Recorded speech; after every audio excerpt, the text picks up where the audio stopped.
what if laziness is a habit of thinking about the cost of things or the effort instead of thinking about the payoff? I'm going to say it again to get a few more heads to explode. What if laziness is nothing but a habit of thinking about the effort instead of thinking about the outcome?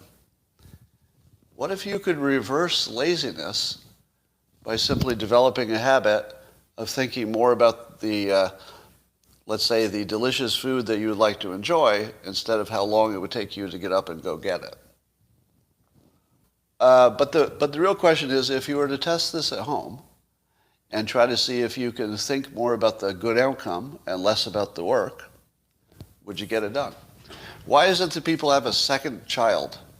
Why does a woman who goes through this awful, awful childbirth have a second child?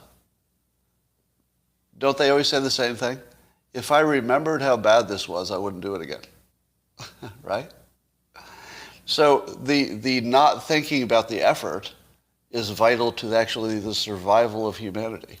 If we focused on how hard it was to have a baby, you just wouldn't do it, or you do too little of it. But if you focus on how awesome it would be to have a family, well, there you go. You're going to go through the pain because you've already committed.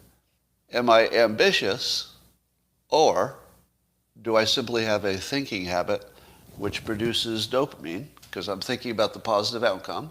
And is the dopamine the thing that gets me up and moving? And when you're observing me, you say, how the hell do you get so much done?